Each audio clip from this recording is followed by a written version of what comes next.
नमस्ते, मेरा नाम अनिल शारदा है और आप दी जर्नलिस्ट अड्डा देख रहे हैं। इस वक्त गोपालगंज में ही हैं। गोपालगंज में अभी हाल ही में मैं शुगर फैक्ट्रीज़ में गया था। विष्णु शुगर मिल जो है उस पर मैंने रिपोर्ट भी की, वहाँ के जनरल मैनेजर से भी बातचीत की और जानने की कोशिश की कि किन हालातों में अभी जो शुगर मिल बचे हुए हैं वो काम कर रहे हैं। जानकारी ये मिली कि अभी पूरे बिहार में मात्र 11 शुगर मिल हैं जो वर्किंग में हैं और जो गंगा के इस पार वाले इलाके यानी कि बेतिया, मधुबन, मोतिहारी और गोपालगंज के इलाकों में, छपरा के इलाकों में है, अदर नहीं है। लेकिन उस पर भी विस्तृत जानकारी उनके द्वारा नहीं दिया गया। कारण क्या है? कारण ये है कि उनके यहाँ से डेटा इसलिए नहीं दिया गया क्योंकि वो लोग प्रोटोकॉल के बीच में दायरे में आते हैं। लेकिन इन्हीं सारी चीज़ों को बातचीत करने के लिए आज हमारे साथ संजय अभय जी हैं। संजय अभय जी जर्नलिस्ट हैं, प्रभात खबर को यहाँ पे हेड कर रहे हैं गोपालगंज में, और इनका जो काम है शुगर मिलों को लेकर के और जो जानकारी है उसे अगर हम इनसे ले लेते हैं तो शायद आप लोगों को ये समझ में आएगा कि गोपालगंज में या फिर जिन इलाकों में ये शुगर मिल चलते हैं उन्हें 11 के 11 शुगर मिलों की क्या स्थिति है, किसानों की क्या स्थिति है, उससे रिलेटेड क्या कुछ बदल रहा है, क्या कुछ बदलने को है। सर, बहुत बहुत स्वागत है आपका समय देने के लिए। देखिए, एक तो गोपालगंज ही नहीं, गोपालगंज और चंपारण और कुछ इलाका मिथिला का जिसमें सीतामढ़ी और शिवहर आता है, इसको अंग्रेज़ों के ज़माने में ये गणांचल के नाम से जाना जाता था। और ये बगल का यूपी का इलाका, यूपी का पूर्वांचल, यहाँ का मुख्य नगदी किसानों का फसल होता था गन्ना। आज गन्ना की स्थिति ये है कि किसान अपना गाढ़ी कमाई चीनी मिलों को बेचते हैं, 1 साल इंतज़ार करते हैं तो उनके खाते में पैसा जाता है। उससे उनकी बेटी की शादी, उनके घर फंक्शन या बीमार होने पर इलाज, सारा चीज़ गन्ना पर निर्भर है।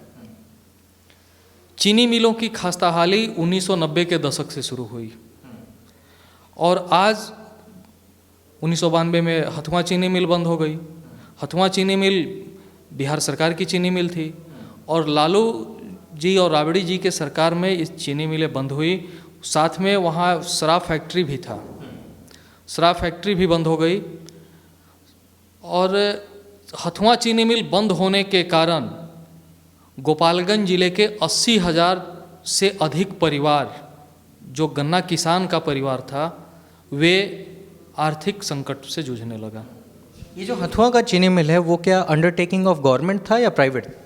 नहीं, बिहार सरकार का चीनी मिल था और उसके लिए बिहार सरकार पूरी तरह से जिम्मेदार थी।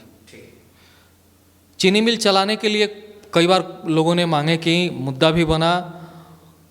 यहाँ तक कि 2014 के चुनाव में प्रधानमंत्री जी गोपालगंज में तब प्रत्याशी के रूप में थे, प्रधानमंत्री के प्रत्याशी थे, और गोपालगंज में उन्होंने इतना दावा किया कि गोपालगंज की बनी चीनी से ओबामा चाय पिएंगे, आप चाहते हो कि नहीं? जनता ने कहा कि हाँ, तो वोट भाजपा को दो। लोगों ने वोट भाजपा को किया, लेकिन चीनी मिल तो नहीं चला। उल्टे सासा मूसा चीनी मिल खस्ताहाली में आ गया। सासा मूसा चीनी मिल पिछले साल बंद रहा। 2020 में चलाने की कोशिश हुई लेकिन नहीं चल पाया। 2021 में प्रयास किया जा रहा है कि चले। हाँ, नहीं, चलने की प्रयास किया जा रहा है, गवर्नमेंट भी चाहती है कि चले, लेकिन उनको चाहिए पैकेज।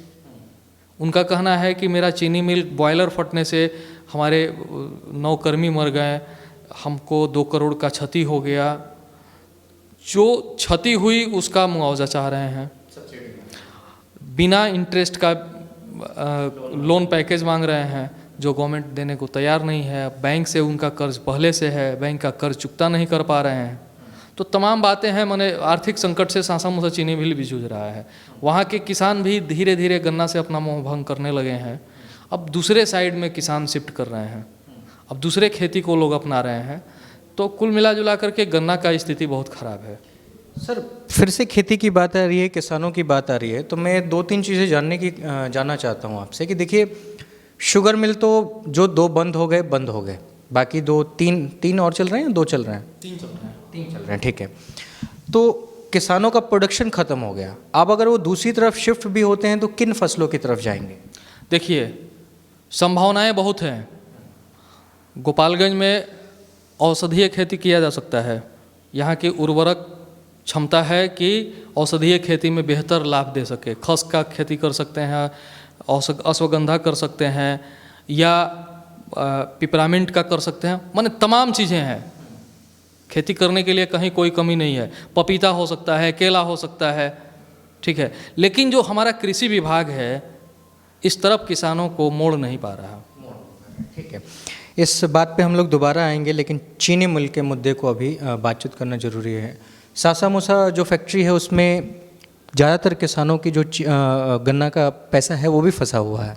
देखिए, अभी 2011 से लेके और 2019 तक जो वहाँ चीनी मिलों में जो गन्ना का पैसा फंसा, लगभग 52 करोड़ रुपया आज भी उनके यहाँ बकाया है। 60 करोड़ से उन्होंने भुगतान करते करते अभी 52 करोड़ रुपया किसानों का उनके यहाँ बकाया है। किसान के पास पर्ची है, वह बेकार है, उसका कोई यूज़ नहीं हो रहा है। इससे पहले सरकार का एक नियम नहीं था कि आपके खाते में पैसा जाएगा, तो व्यवसायियों के यहाँ लोग पर्ची ले जाके दे देते थे, और वहाँ व्यवसायी कुछ परसेंट काट के 5%, 7% कम करके और उनको पैसा नगद दे देते थे, उनका काम चल जाता था। लेकिन आज ये सिस्टम बंद हो चुका है। आज आपका पर्ची आपके खाते में पैसा जाएगा, ठीक है। चीनी मिल पैसा दे नहीं रहा है, किसान कलेक्टर चीनी ईख पदाधिकारी के यहाँ चक्कर लगा रहे हैं, मिल में कोई सुनने वाला नहीं है, तो आखिर किसान जाए कहाँ? यहाँ आंदोलन के लिए कोई नेता नहीं है, कोई किसानों का प्रतिनिधित्व नहीं करता है। सबसे बड़ी डर तो यहाँ है कि किसानों की समस्या को कोई उठाता ही नहीं है। किसानों से जुड़ी कोई संगठन भी नहीं है, संगठन भी नहीं है। और सबसे बड़ी चीज़ सर, ये हम लोग दोनों ही एक ही पेशे वाले व्यक्ति हैं, तो इस पे भी चर्चा हो सकती है कि जब कृषि प्रधान कोई ज़िला है, बावजूद उसकी अगर अनदेखी हो रही है यहाँ के नेताओं के द्वारा, गवर्नमेंट के द्वारा, तो ऐसे में फिर किसान करे तो करे क्या? देखिए, गोपालगंज की समस्या नहीं है, ये समस्या पूरे बिहार की है। आप गौर करिएगा, बिहार में मात्र 2 कृषि विश्वविद्यालय है, एक भागलपुर में साबौर और समस्तीपुर में पूसा, ठीक है। गोपालगंज उत्तर बिहार का बहुत बड़ा जगह है, और यहाँ सिपाया कृषि फॉर्म का ज़मीन है, उपलब्ध है। अगर ये जनप्रतिनिधि, नेता, सरकार ईमानदारी से कोशिश करके यहाँ एक कृषि विश्वविद्यालय खुलवा दे, तो मेरे समझ से आप कह रहे हैं कि गन्ना में रिसर्च हो जाएगा, और यहाँ गोपालगंज रिसर्च सेंटर जो है यहाँ गन्ना में क्रांति ला देगा। लेकिन इसके लिए दृढ़ इच्छा शक्ति की ज़रूरत है, और ये नेता कर नहीं रहे हैं। अभी बेरोजगारी सबसे माने चरम पर है। गवर्नमेंट का रूल है कि अगर हम कृषि एजी माने कृषि से स्नातक हैं तो ही हम उर्वरक का लाइसेंस लेके खाद बीज का दुकान खोल सकते हैं, ठीक है। लेकिन पढ़ाई का इंतज़ाम नहीं है, कृषि स्नातक नहीं होता है, कॉलेज नहीं है, हमको यूपी जाना होता है या अन्य प्रदेश में जाना होता है। बहुत बड़ी समस्या है। कृषि विश्वविद्यालय गोपालगंज की मांग है। अगर कृषि विश्वविद्यालय यहाँ हो तो यहाँ यूपी के भी बच्चे यहाँ आएंगे पढ़ने, सीमावर्ती जो पूर्वांचल के लोग हैं यहाँ आएंगे पढ़ने के लिए, और क्रांति आ जाएगा खेती में। और इसके लिए सरकार को करना चाहिए, ज़मीन उपलब्ध है। इतनी तमाम प्राइमरी स्कूलों की जो भवन बना के इन लोगों ने रखा है, एक और बना है नहीं, ये प्राइमरी स्कूल का भवन का बात नहीं है। कृषि प्रधान आपका बिहार है, और कृषि पर आपका गोपालगंज 70% निर्भर है। 30% लोग ही बाहर बाकी चीज़ों से निर्भर हैं। खेती नहीं होगा तो हमको नहीं लगता है कि कोई दाल रोटी खा सकेगा। और किसानों की दुर्दशा पर कोई ध्यान नहीं देता है, चाहे वो गन्ना किसान हो या अन्य किसान हो। देखिए, गन्ना में सबसे बड़ी समस्या है कि बाढ़ से पूरा प्रभावित इलाका है। 3 विधानसभा क्षेत्र बाढ़ से गंभीर प्रभावित है, और किसानों का गन्ना इसमें 60% बर्बाद हो चुका है, बह चुका है। कृषि विभाग ने सर्वे कराया है, लेकिन गन्ना का सर्वे नहीं कराया गया है। माने गन्ना किसानों को 1 रुपया सरकार से मुआवजा मिलने नहीं जा रहा है। बाकी खेत में अगर 1 हेक्टेयर में बर्बादी हुई है तो वहाँ 6,000 रुपया सरकार देगी, गेहूं की हो, नहीं धान की हो या माने जो भी हो, अन्य फसलों के लिए है, लेकिन गन्ना को उसमें नहीं जोड़ा गया है और गन्ना का मुआवजा नहीं मिलने वाला है। मेहनत भी उसमें है, गन्ना का मुआवजा नहीं मिलने वाला है किसानों को। पिछले बार 2017 में भी बाढ़ आया, मांग किया गया, नहीं मिला, इस बार भी नहीं मिलने वाला है।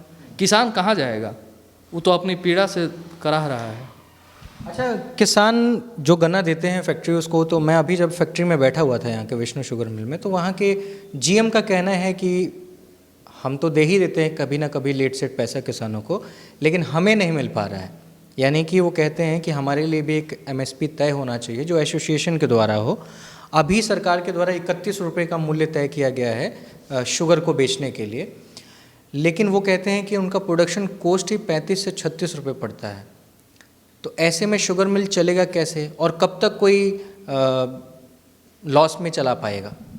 देखिए, ये एक गंभीर समस्या है फैक्ट्रियों को चलाने के लिए, क्योंकि चीनी का रेट निर्धारण सरकार को करना है।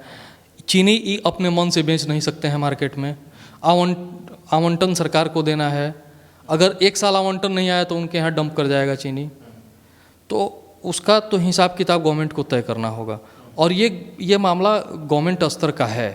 अगर गवर्नमेंट किसानों की समस्याओं को हल कराना चाहता है तो चीनी मिलों के साथ भी एक सकारात्मक रुख अपना के उनको भी संजीवनी देने की ज़रूरत है, नहीं तो मर जाएंगे। अब मरने के कगार पर आपका चीनी मिल पहुंच चुका है। सिर्फ यही नहीं, बाकी जितने चीनी मिल में जाइएगा सबका यही दशा है। अच्छा सर, कोरोना पेंडेमिक के दौरान बहुत सारे माइग्रेट्स लेबर वापस बिहार की तरफ आए और अब फिर से मजबूरी में वापस जा भी रहे हैं, लेकिन कोरोना का जो अब आज भी जो पेंडेमिक स्तर है वो लगातार बढ़ता जा रहा है। कमी भी आ रही है लेकिन चीज़ें वैसी की वैसी ही हैं। इस दौरान सरकार बार बार इस बात का दावा करती है कि मनरेगा में हम सबको जॉब दे रहे हैं, इतने लाख लोगों को हमने नौकरियां दे दी, इतने हज़ार करोड़ रुपए हमने सैलरी के तौर पे दे दिया। Sir, what is the fact and figure? देखिए, मनरेगा सचमुच में रोज़गार का एक बढ़िया साधन था, लेकिन ये संसाधन जो है पंचायत स्तर पर जाके बिचौलियों के हाथ में कब्जा हो जाता है। कागज़ में 100 दिन रोज़गार दे दिया जाएगा, 200 दिन रोज़गार दे दिया जाएगा, लेकिन हम लोगों ने देखा है कि जेसीबी मशीन से काम हो रहा है और भुगतान बनेगा लेबर्स के नाम पर। आप बताइए कि जो परदेश से लौट के आया है उसको रोज़गार मिलेगा नहीं, लेकिन उसके नाम पर भुगतान हो जाएगा। तो ये करप्शन बिहार में बहुत जड़ जमाए हुए है। और लोगों को पेमेंट तो इनके अकाउंट में नहीं, अकाउंट में मिलेगा तो मुखिया जी का दबदबा है ना, मुखिया जी पैसा निकलवा लेंगे। ऐसा थोड़ी ही है कि पैसा वो नहीं निकाल के देगा, एकदम संभव है। किसकी औकात है कि नहीं देगा? नहीं देगा तो उसका खामियाजा भुगतेगा। फर्जी जॉब कार्ड भी यहाँ बना हुआ है, फर्जी बैंक अकाउंट खुला हुआ है, बहुत सारा करप्शन है। उस करप्शन के अंदर मत जाइए, छोड़िए। तो मनरेगा में कोई 100 दिन का निर्धारित किया गया है कि 100 दिन का आपको वक्त देना है साल में, और 192 रुपये समथिंग कोई वेजेस है पर डे का? नहीं, वह तो 265 रुपया हो गया है, ठीक है। और गोपालगंज में देखिएगा तो पिछले 1 साल में हमको याद है कि 19-20 मार्च 20 में मात्र 88 लोगों को 100 दिन का रोजगार मनरेगा दे पाया है। एक साल। इस बात को नोट करने वाला है, ध्यान रहे, 1 साल में एक जिले में जिसकी आबादी लगभग कितनी है? 30 लाख के आसपास। 30 लाख के आसपास है। वहाँ पे लेबर कैटेगरीज में कितने ही लोग होंगे, कितने ही माइग्रेंट लेबर दिल्ली से लेकर के तमाम दूसरे राज्यों से बिहार की तरफ रुख किए होंगे, गोपालगंज आए होंगे। वहाँ पे मनरेगा में नीतीश कुमार की सरकार जो दावा कर रही है मनरेगा में नौकरी देने की कोविड के दौरान में, वो चाहे उप मुख्यमंत्री सुशील मोदी ही क्यों ना हो, मात्र 28 लोगों को साहब नौकरी मिला है। और इस बात पे तो आप चर्चा करेंगे नहीं और ना ही इसको जानेंगे, लेकिन यहाँ जान लीजिए, यहाँ पे आपको बताया जा रहा है